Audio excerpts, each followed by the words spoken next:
18 मार्च 2013 असम में कांग्रेस की सरकार थी।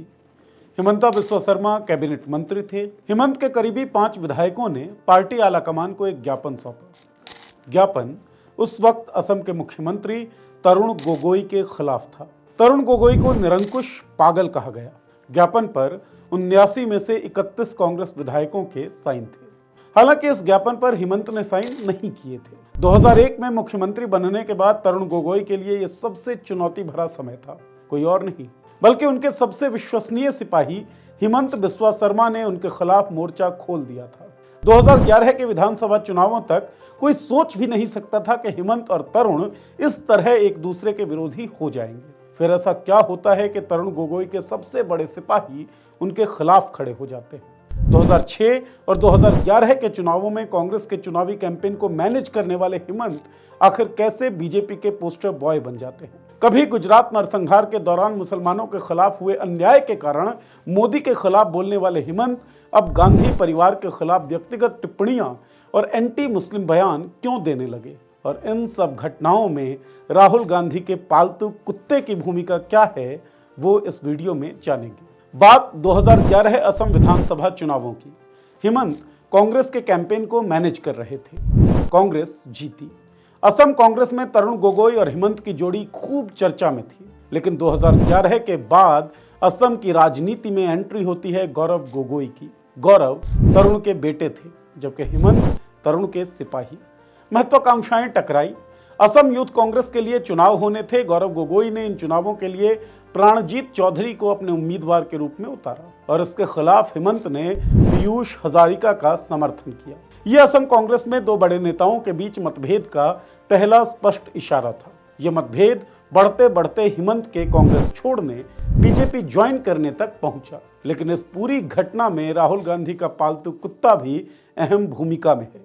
उसकी भूमिका क्या है वो जानते हैं। 18 मार्च 2013 जब तरुण गोगोई के खिलाफ 5 कांग्रेस विधायकों ने 31 विधायकों के साइन किया हुआ ज्ञापन सौंपा, जिसका जिक्र हम वीडियो की शुरुआत में कर चुके हैं, उसके 2 दिन बाद गोगोई ने दिल्ली में कांग्रेस के तत्कालीन उपाध्यक्ष राहुल गांधी से मुलाकात की। पार्टी के सूत्रों ने कहा कि जब गोगोई ने शर्मा को मंत्रिमंडल से हटाने का प्रस्ताव रखा तो राहुल ने उस प्रस्ताव को ठुकरा दिया। बैठक में मौजूद 5 शीर्ष नेताओं में से एक ने कथित तौर पर गोगोई से कहा, गोगोई जी, आप अपने उम्र का तो ख्याल करिए, क्या बच्चों के साथ लड़ रहे हो।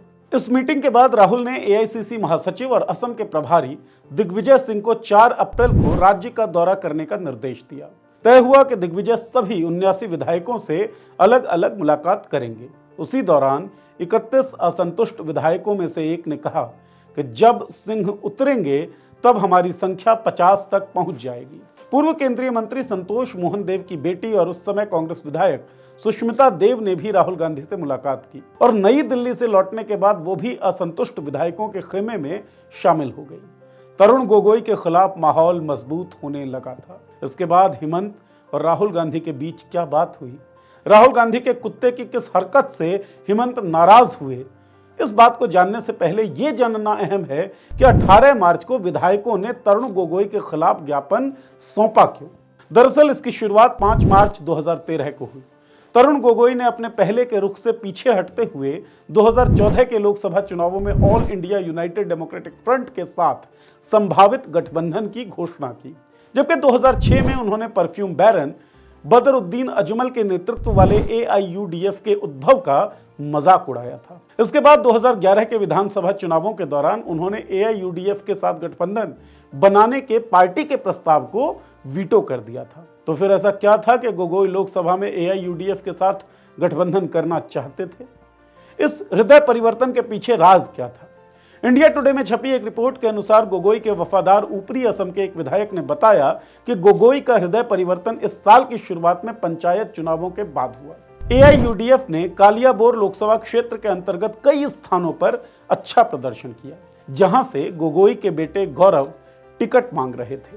खैर, 2 सप्ताह बाद मुख्यमंत्री को अपनी घोषणा से पीछे हटना पड़ा जब राहुल ने अजमल से हाथ मिलाने की उनकी योजना को खारिज कर दिया।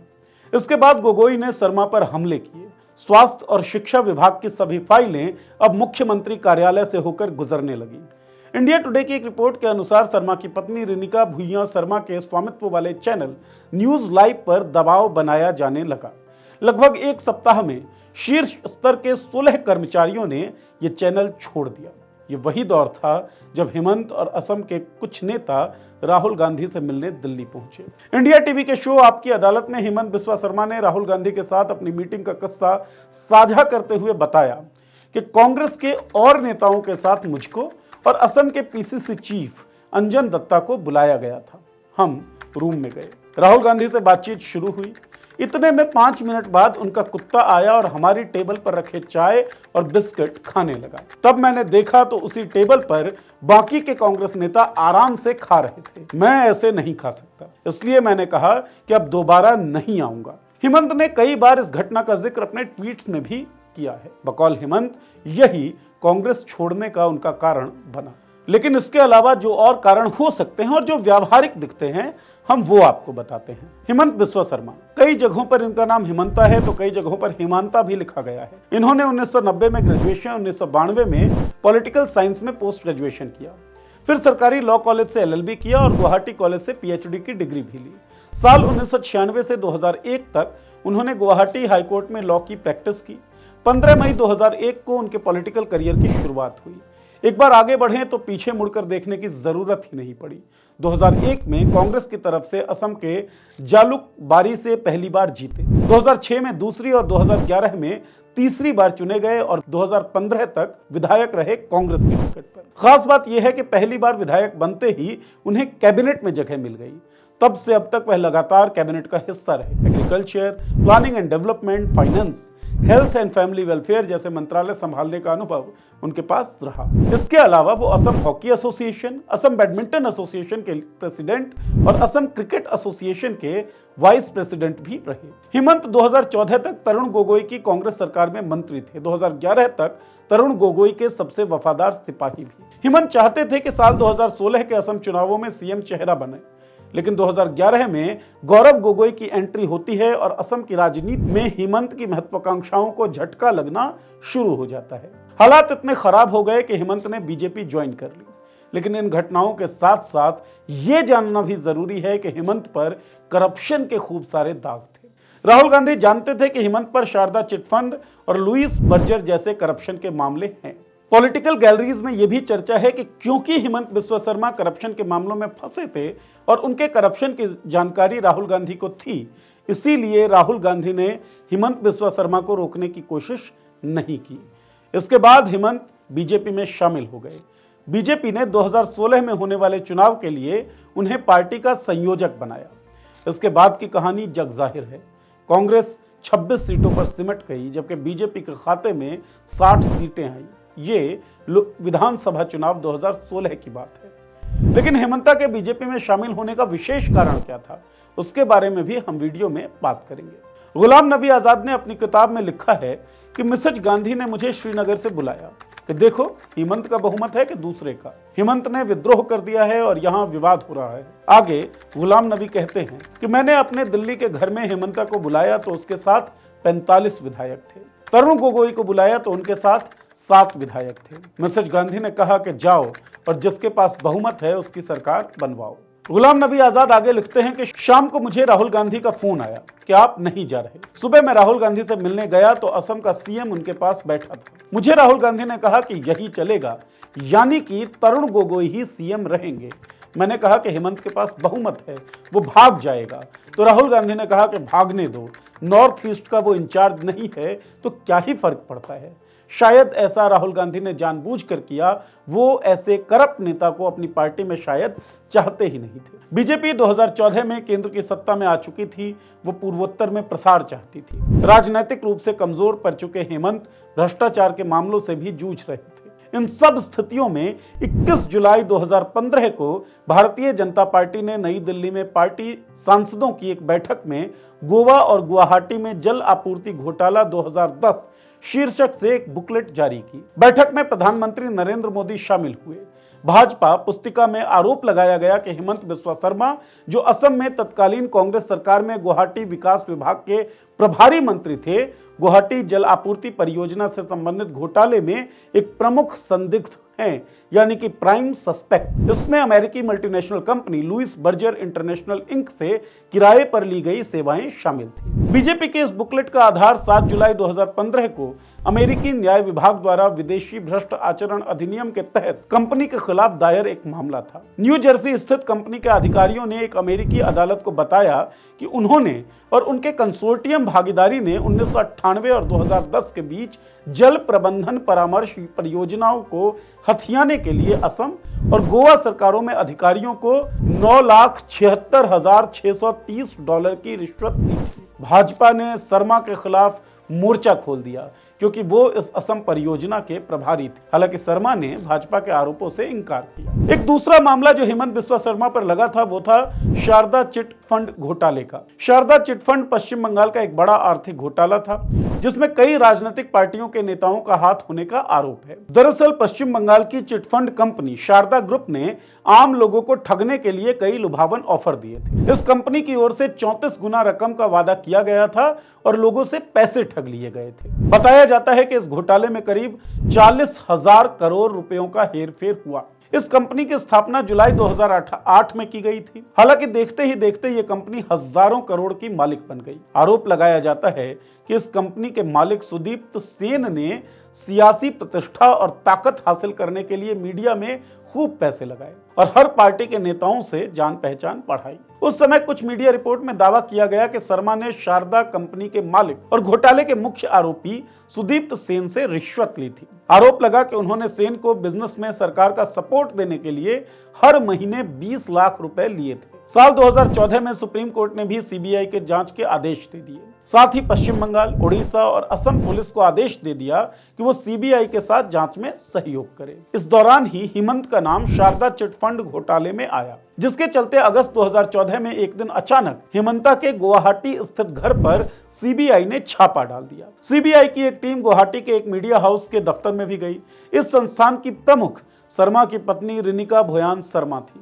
इस घटनाक्रम के बाद 2014 के ही नवंबर महीने में हेमंता से सीबीआई ने कोलकाता में पूछताछ की। कई घंटों तक मामला आगे बढ़ा, हाईकोर्ट पहुंचा। जनवरी 2015 में गुवाहाटी हाईकोर्ट ने चिटफंड केस की जांच सीबीआई को सौंप दी। अगर किसी नेता की जांच सीबीआई करे तो उसके लिए सबसे सुरक्षित क्या होता है? हमें यह तरकीब तो नहीं पता, लेकिन 21 जुलाई को बीजेपी द्वारा हेमंत बिस्वा शर्मा के करप्शंस पर गोवा और गुवाहाटी में जल आपूर्ति घोटाला 2010 शीर्षक से एक बुकलेट जारी होती है। इससे पहले जनवरी 2015 में हाईकोर्ट चिटफंड केस की जांच सीबीआई को सौंपती है और 29 अगस्त 2015 को शर्मा बीजेपी की शरण में चले जाते हैं। इसके बाद बीजेपी 2016 में असम के चुनाव जीतती है। हेमंत के करप्शंस के खिलाफ बीजेपी ने जिस बैठक में बुकलेट जारी की थी, उस मीटिंग में शामिल सर्बानंद सोनोवाल असम के मुख्यमंत्री बनते हैं और शर्मा राज्य सरकार में कई विभागों के साथ एक वरिष्ठ मंत्री, जिसमें जीडीडी पोर्टफोलियो भी शामिल था, जहां कथित तौर पर घोटाला हुआ था। शर्मा को असम सरकार में नंबर 2 माने जाने लगा। वह भाजपा के लिए एक प्रमुख रणनीतिकार भी बन गए, क्योंकि बीजेपी पूरे पूर्वोत्तर को राजनीतिक रूप से जीतना चाहती थी। इसके बाद 2021 में चुनाव हुए, बीजेपी चुनाव जीती और शर्मा मुख्यमंत्री भी बन गए। बीजेपी में शामिल होने के बाद, मुख्यमंत्री बनने के बाद भी हेमंत पर भ्रष्टाचार के आरोप लगते रहे हैं। पहले बीजेपी लगाती थी और अब कांग्रेस। लेकिन शर्मा का कद इस कदर बढ़ चुका है कि अमित शाह भी उनके खिलाफ भ्रष्टाचार के सवाल पर चुप हो जाते हैं। बीजेपी में शामिल होने के बाद तो हेमंत बिस्वा शर्मा पर और भी बड़े बड़े घोटालों के आरोप लगे। इनके परिवारों को भी उसमें आरोपी बनाया गया। ऐसा इन्होंने तब किया जब कोविड-19 जैसी महामारी से लोग मर रहे थे, लेकिन हेमंता आपदा में भी भ्रष्टाचार का अवसर तलाश रहे थे। द वायर और गुवाहाटी स्थित news portal the cross current ने अपनी एक और रिपोर्ट पब्लिश की, जिसमें बताया गया कि 15 अप्रैल 2020 के दिन मुख्यमंत्री हेमंत ने ट्विटर, अब एक्स पर एक पोस्ट डाली, जिसमें बताया गया कि उन्होंने चीन के गुआगजो से ब्लू डार्ट कार्गो कंपनी के एक विशेष विमान 50,000 पीपीई किट गुवाहाटी मंगवाई है। लेकिन जब एनएचएम नेशनल हेल्थ मिशन से आरटीआई के जरिए इसकी डिटेल्स मांगी गई तो जवाब में एनएचएम ने स्पष्ट रूप से कहा ऐसी कोई खरीद नहीं की गई है। इसके अलावा इस रिपोर्ट में बताया गया है कि असम सरकार ने मुख्यमंत्री हिमंत बिस्वा शर्मा की पत्नी और उनके परिवार के व्यापारिक सहयोगियों के पार्टनरशिप वाली 3 कंपनियों को कोविड-19 संबंधित 4 आपातकालीन चिकित्सा आपूर्ति करने के ऑर्डर दिए थे। द क्रॉस करंट ने कहा कि इन तथ्यों को आरटीआई के जरिए एनएचएम से प्राप्त करने में 6 महीने से अधिक समय लग गया, क्योंकि एनएचएम किसी भी सूरत में ये जानकारियां देने को इच्छुक नहीं था। अपनी रिपोर्ट में मीडिया संस्थानों ने खासतौर पर जेसीबी इंडस्ट्रीज का जिक्र किया, जिसकी मालिक मुख्यमंत्री की पत्नी रिंकी भुयान शर्मा है। 18 मार्च 2020 को जेसीबी इंडस्ट्रीज को राज्य के स्वास्थ्य मंत्रालय से तत्काल 5,000 पीपीई किट 990 प्रति किट के हिसाब से ऑर्डर मिला और उस समय मिला था जब हिमंत बिस्वा शर्मा स्वास्थ्य मंत्री थे।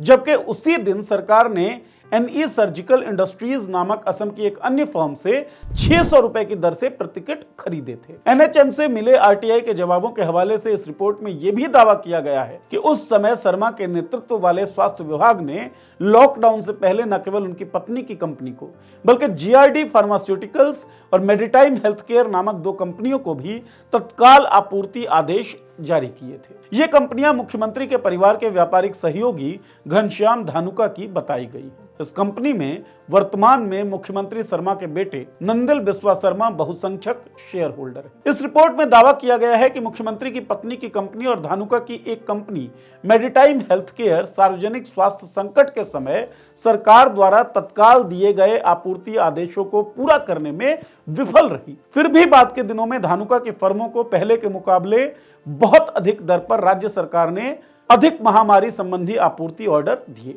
इसके बाद मेडिटाइम हेल्थ केयर को 22 मार्च 2020 को 10,000 पीपीई किटों की तत्काल आपूर्ति करने के लिए भी कहा गया था। इसके एक दिन बाद 23 मार्च को मेडिटाइम से 10,000 किट की एक और खेप मांगी गई।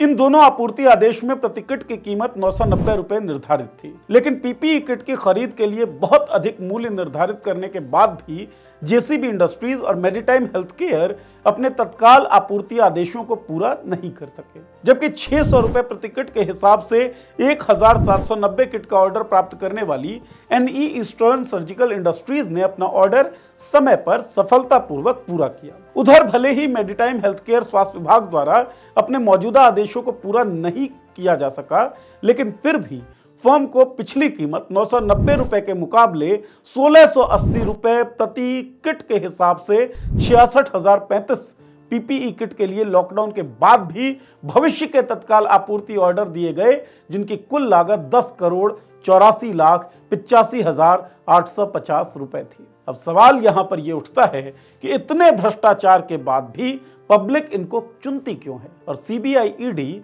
क्यों एक्शन नहीं लेती? देखिए, इस सवाल का जवाब बहुत आसान सा है। बीते सालों का रिकॉर्ड यह बताता है कि ईडी की कार्रवाई अधिकतर गैर बीजेपी पार्टी के नेताओं के खिलाफ रही है। हिमंत पूर्वोत्तर में बीजेपी के सबसे धारदार हथियार है और जिस तरह वो सांप्रदायिक बयान देते हैं, पूरे देश में जहां भी चुनाव हो सांप्रदायिक ध्रुवीकरण करवा सकने में सक्षम भाषणों के लिहाज से पहली श्रेणी में आते हैं। जैसे हिमंता ने उदयपुर में कन्हैया लाल हत्याकांड पर कहा था, ऐसा अपराध अगर असम में हो जाता तो तुरंत हिसाब किताब चुकता हो जाता और मीडिया को 5 मिनट में ही दूसरी ब्रेकिंग न्यूज मिल जाती। ऐसा ही उन्होंने एमपी में कहा था, अगर एक अकबर कहीं जाता है तो वह 100 अकबरों को वहां बुला लेता है, इसलिए उसे जितना जल्दी हो सके यहां से भगाइए, नहीं तो माता कौशल्या की भूमि अपवित्र हो जाएगी। एक ऐसा ही बयान उन्होंने हाल ही में दिया जिसमें वो महंगाई के लिए मियां मुस्लिमों को जिम्मेदार ठहरा रहे हैं और बाजार खाली करने की धमकी दे रहे हैं। यहां उनके भड़काऊ भाषणों की लिस्ट खत्म नहीं होती। ऐसे भी और बहुत से बयान हैं हिमंता बिस्वा शर्मा के, जिनके जरिए वो समाज को तोड़ने और हिंदू मुस्लिम के विमर्श को ठूसने की कोशिश करते रहते हैं। उन्होंने असमिया बनाम अवैध अप्रवासी के मुद्दे को भी हिंदू बनाम मुस्लिम में बदल दिया है। इन बयानों के साथ साथ वो कांग्रेस और खास तौर पर गांधी परिवार के खिलाफ खूब हमलावर होते हैं। एक बार 10 जनपद में आग लगाने का बयान दिया था, जिसके कारण शर्मा के खिलाफ असम के ही एक विधायक ने एफआईआर भी दर्ज करवाया था। भारत जोड़ो न्याय यात्रा में हिमंत ने जिस तरह का स्टैंड लिया है, वो भी दिखाता है कि वो गांधी परिवार के खिलाफ किसी भी हद तक जा सकते हैं। हेमंत ये सब केवल राजनीतिक पावर बनाए रखने के लिए कर रहे हैं या करप्शंस के मामले से बचे रहने के लिए, ये हेमंत से बेहतर कोई नहीं जानता। जो हम जानते हैं वो ये कि तथ्य ये कहते हैं कि राजनीतिक महत्वाकांक्षाएं जब पूरी नहीं हुई तो हेमंत ने फैसला लिया कांग्रेस को छोड़ने का। जब भारतीय जनता पार्टी उनको करप्शंस के जाल में उलझाने लगी और वो फंसते नजर दिखे तो उन्होंने फैसला लिया बीजेपी में शामिल होने का। और जब बीजेपी में शामिल हो ही गए थे तब राजनीतिक पावर को एंजॉय करने के लिए उन्होंने अपनी नीतियां बदली, उन्होंने अपने बयान बदले।